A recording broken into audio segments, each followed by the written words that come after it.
नमस्कार, मैं हूं गणेश युवरकर। आप देख रहे हैं GH टीवी का यूट्यूब चैनल। यहाँ पे सुशांत सिंह राजपूत के केस में आदित्य ठाकरे का नाम बहुत लोगों ने लिया। नारायण राणे ने शुरुआत की थी, लेकिन ऐसे कई सारे सबूत भी सामने आए, बराबर, कि फोन लोकेशंस मैच होना, वो भी दोनों की हत्या के टाइम पे 100 मीटर के रेडियस में।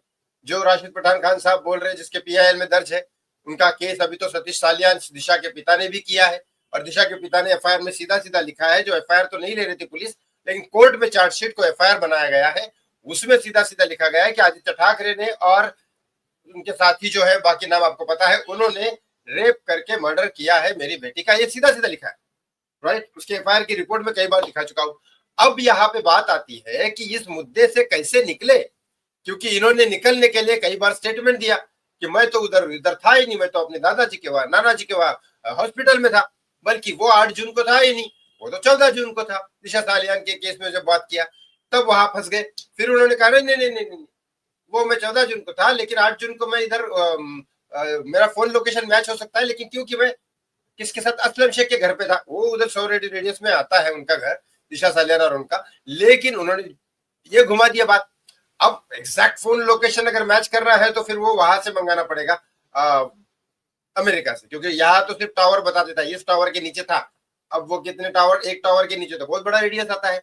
एग्जैक्ट लोकेशन करना है तो फिर गूगल की तरफ से US से मंगाना पड़ेगा, लेकिन वो भी आ सकता है, कोई बड़ी बात थोड़ी ना है। पुलिस और ये CBI एजेंसी मांगेगी तो आराम से मिल सकता है, अथॉरिटी तो मिल जाएगी, वो भी निकल सकता है, वो कोई बड़ी बात नहीं। और CBI ने निकाल भी लिया है। अब बात करता हूं कि आदित्य ठाकरे इस केस से निकालने के लिए किस तरह से बता रहे हैं, और लास्ट में बताऊंगा कि सुशांत सिंह राजपूत के केस में अब आदित्य ठाकरे की पोजीशन क्या है। लास्ट तक वीडियो जरूर देखिएगा और वीडियो को शेयर जरूर करेगा प्लीज।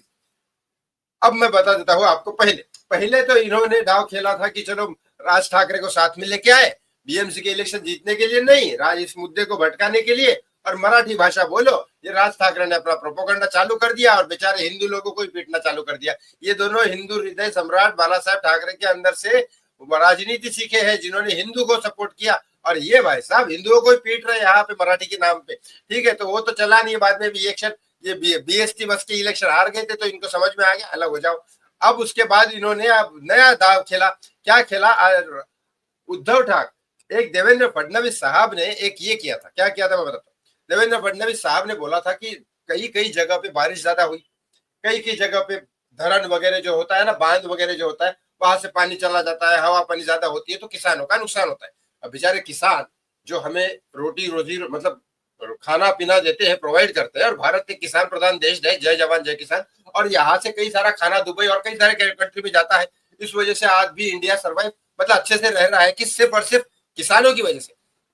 तो उन किसानों की मदद करनी चाहिए। और किसान बेचारे नेचर पे डिपेंड करते हैं। कई सारे किसान के वहां कुएं नहीं होते, और कुएं अगर हो भी तो हवा पानी ज्यादा आ जाए, फसल का बर्बाद हो जाए, तो उसमें किसानों का क्या लेना। तो फडणवीस साहब ने बोला था कि मैं उन किसानों का कर्जा माफ करूंगा जो जो है भाई, बराबर। अब उसमें फिर भी किसानों का कर्जा माफ नहीं हुआ है। मैं दोनों तरफ की बात नहीं कर रहा हूँ, मैं सच्चाई बता रहा हूँ। फिर इसमें क्या किया इन लोगों ने, चाल खेली। ये अपना मुद्दा सुशांत वाला भटकाने के लिए उन्होंने पहले कहा कि 25 साल से हम लोग, ये बात सही है कि 25 साल से BMC शिवसेना उद्धव ठाकरे के अंडर में ही है, और उसकी वजह से आप यहाँ की सड़कें देख लो कैसी है और क्या है मुंबई की। वो अब कई बार मैं बता चुका हूँ आपको, सड़क पे कितने एक्सीडेंट होते हैं, क्या होते हैं, बड़ी हालत खराब है। साला कम से कम 10-15 साल से वो रॉयल पंप वाला सड़क अभी तक नहीं बना। जहाँ पे ये प्रोटेस्ट करने गए थे बीजेपी के खिलाफ कि वहां मेट्रो प्लान मत बना, वहां की सड़कें नहीं देखी इन्होंने। तब तो BMC इनके अंडर में ही थी।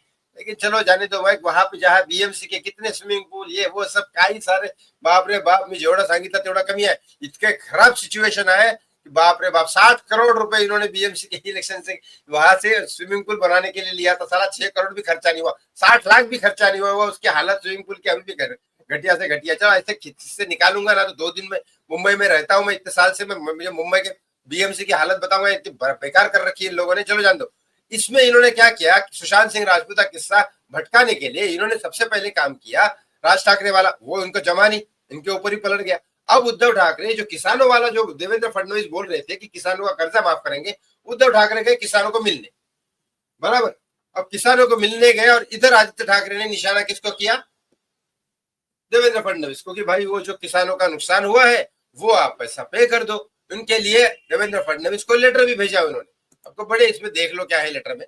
तो उन्होंने कहा कि भाई देवेंद्र फडणवीस को ये लेटर भेजा उन्होंने, और जिसमें लिखा है कि किसानों के लिए आपने जो बोला था, वादा किया था किसानों को कि उनका कर्जा माफ करोगे, उसमें अभी भी 15,000 करोड़ रुपए बाकी है, तो माफ करो।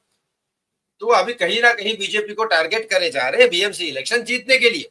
अब इतने से उनका दिल नहीं भरा, तो उन्होंने क्या कर दिया, वोट चोरी वाला जो घटिया वाला इल्जाम राहुल गांधी लगा रहे हैं, ये पॉसिबल नहीं है, पता है। वोट चोरी वाला जो होता है ना, ईवीएम मशीन वगैरह, ये चीजें इतनी पॉसिबल नहीं है। एक राहुल गांधी चिट्ठी लिखेगा ना अमेरिका में, तो वहां के सारे लोग आके यहाँ पे चेकिंग करेंगे, और अगर वो झूठा पड़ा तो राहुल गांधी की इज्जत बेइज्जती और हो जाएगी। इसलिए सिर्फ उछल रहे हो कि नहीं नहीं ऐसा करो ऐसा करूंगा, लेकिन होता क्यों नहीं लिख रहे अमेरिका में चिट्ठी? क्योंकि उनको मालूम है वोट चोरी नहीं हो रही है, लेकिन वोट चोरी का बस प्रोपोगंडा बना और ये करो। तो इसमें आदित्य ठाकरे बोल रहे हैं कि भाई हिंदुइज्म का नाम लेके बीजेपी, आरएसएस, ये वो सारी सपोर्ट लेके वोट चोरी किए जा रहे हैं, क्योंकि हिंदुइज्म के नाम पे लोग वोट नहीं देते इनको। अरे भाई साहब, प्रगति भी तो कर रहे हैं, प्रगति भी कर रही बीजेपी, मोदी जी की वजह से कितना सारा डेवलपमेंट हुआ है हम देख रहे। कुछ प्राइवेटाइजेशन जरूर हुआ है, क्योंकि सरकारी कर्मचारी काम नहीं करते। मोदी जी ने पहले ही कहा था, वहां पे अगर कॉलोनी में कोई कचरा भरा है, तो अगर वो उस कचरे को मैं निकालूंगा, बहुत सालों से कचरा जमा हुआ है, तो कुछ देर तो बदबू आएगी, कुछ दिन तो बदबू झेलनी पड़ेगी। वो झेल रहे, उसके बाद जो सरकार बनेगी, वो जिसके बाद जो इंडिया बनेगा, वो मस्त बनेगा भारत। लेकिन ये आदित्य ठाकरे को तो बस अपनी सुशांत सिंह राजपूत, दिशा सालियान के केस से मुद्दा भटकाना है, तो कभी वोट चोरी, कभी किसानों का ये बात जरूर है कि देवेंद्र फडणवीस ने 15,000 करोड़ अभी तक किसानों को नहीं दिए।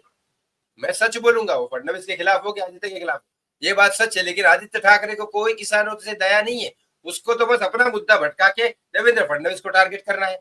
आपने कौन सा किसानों का भला कर दिया? आपने तो मजदूरों का खिचड़ी का पैसा भी खा लिया, जो कोरोना के टाइम पे आए थे। बताओ, अब आपको क्या लगता है पूरे इसके बारे में? कमेंट बॉक्स में कमेंट करके जरूर बताएं। थैंक यू सो वॉचिंग, बहुत बहुत धन्यवाद। जय श्री राम, जय जवान, जय किसान, भारत माता की जय।